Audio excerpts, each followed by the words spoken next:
প্রতিষ্ঠার পর থেকে পরিচালনার জন্য সরকারের কাছ থেকে পর্যাপ্ত সুযোগ সুবিধা পেয়ে আসছে রাষ্ট্রীয় আকাশ পরিবহন সংস্থা বিমান বাংলাদেশ এয়ারলাইন্স।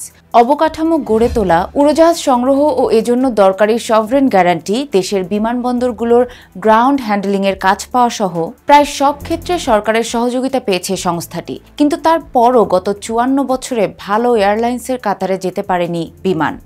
উল্টো ঘন ঘন যান্ত্রিক ত্রুটি, ফ্লাইট বাতিল, সূচি পরিবর্তন, অনেক ক্ষেত্রে বিশ্বসেরা বিভিন্ন এয়ারলাইন্সের চেয়ে বেশি ভাড়া, ফ্লাইটের পরিষ্কার পরিচ্ছন্নতা ও খাবারের মান নিয়ে প্রশ্নসহ বিভিন্ন কারণে সমালোচনা পিছু ছাড়েনি সংস্থাটির। যাত্রী সেবার মানের সন্তুষ্টির ভিত্তিতে বিশ্বের উড়োজাহাজ সংস্থাগুলোর র্যাঙ্কিং করে লন্ডন ভিত্তিক আন্তর্জাতিক এয়ার ট্রান্সপোর্ট রেটিং প্রতিষ্ঠান স্কাইট্র্যাক্স। 2025 সালে স্কাইট্র্যাক্সের করা শীর্ষ 100 এয়ারলাইন্সের তালিকায় বিমান বাংলাদেশের নাম নেই। দক্ষিণ এশিয়ায় বিমান আছে 9 নম্বরে। নিরাপত্তা ও গুণগত মানের বিচারে 2016 সালে স্কাইট্র্যাক্সের করা বিশ্বের 21টি খারাপ এয়ারলাইন্সের তালিকায় নাম উঠেছিল বিমানের। স্কাইট্র্যাক্স বলছে, উড়োজাহাজের আসন, সুযোগ সুবিধা, খাবার, পানীয়, ফ্লাইটে বিনোদনের ব্যবস্থা, পরিচ্ছন্নতা সহ বিভিন্ন সূচক এবং ফ্লাইট ও ফ্লাইটের বাইরে কর্মীদের সেবার মান অনুযায়ী বিমান বাংলাদেশ 3 তারকা এয়ারলাইন্স হিসেবে সনদপ্রাপ্ত। যদিও এই সূচকগুলোর বেশিরভাগের মান নিয়ে প্রশ্ন তোলেন বিমানের যাত্রীরা। বর্তমানে বিমানের বহরে 19টি উড়োজাহাজ রয়েছে।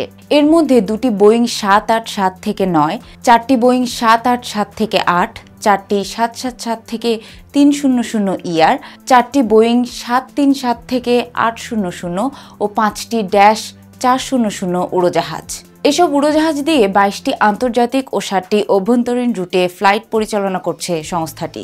সম্প্রতি সময়ে একাধিকবার যান্ত্রিক ত্রুটিতে পড়েছে বিমানের ফ্লাইট।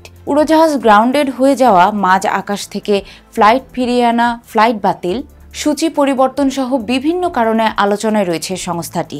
আন্তর্জাতিক বিমান পরিবহন সংস্থার হিসাবে বর্তমানে বাংলাদেশের বার্ষিক উড়োজাহাজ যাত্রীর সংখ্যা 1,20,00,000। প্রতি বছর 10% বেশি যাত্রী প্রবৃদ্ধি হচ্ছে। আগামী 10 বছরে বাংলাদেশে বার্ষিক উড়োজাহাজ যাত্রীর সংখ্যা দাঁড়াবে প্রায় 2.5 কোটিতে। আকাশ পরিবহন বিশেষজ্ঞরা বলছেন, যাত্রী সেবায় নিম্নমান, ঘন ঘন যান্ত্রিক ত্রুটি, দুর্ঘটনার সংখ্যা, তুলনামূলক বেশি ভাড়াসহ বিভিন্ন কারণে বাংলাদেশের আকাশপথের ক্রমবর্ধমান যাত্রীদের আকৃষ্ট করতে ব্যর্থ হচ্ছে বিমান।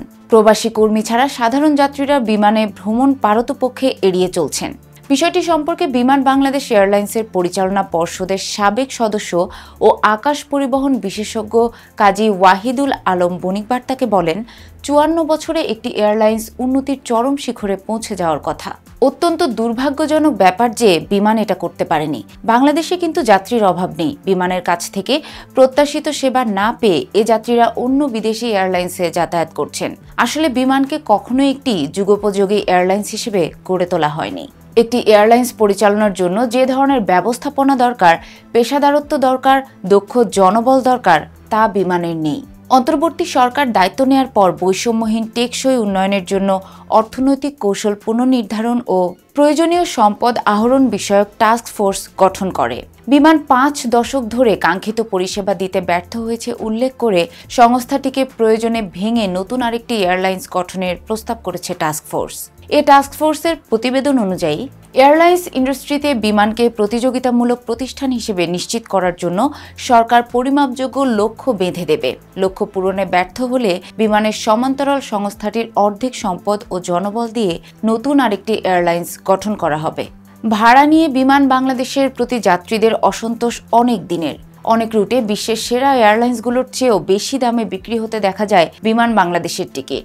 মধ্যপ্রাচ্যের বিভিন্ন গন্তব্যে গত কয়েক বছরে অনেকবার অস্বাভাবিক ভাড়া বৃদ্ধিতে প্রবাসীরা বিপাকে পড়েছেন। এ নিয়ে সমালোচনা হয়েছে বিভিন্ন সময়। বিমান ভালো করতে ব্যর্থ হলেও বাংলাদেশের চেয়ে খারাপ অর্থনীতির অনেক দেশের এয়ারলাইন্সও ভালো করছে। গৃহযুদ্ধে বিপর্যস্ত পূর্ব আফ্রিকার দেশ ইথিওপিয়া। দেশটির রাষ্ট্রীয় আকাশ পরিবহন সংস্থা ইথিওপিয়ান এয়ারলাইন্স স্কাইট্র্যাক্সের র্যাঙ্কিংয়ে 2025 সালে বিশ্বের 38তম সেরা এয়ারলাইন্স হিসেবে স্বীকৃতি পেয়েছে। গত বছরের নভেম্বর থেকে ঢাকা আদ্দিস আবাবা রুটে ফ্লাইট পরিচালনাও শুরু করেছে ইথিওপিয়ান এয়ারলাইন্স।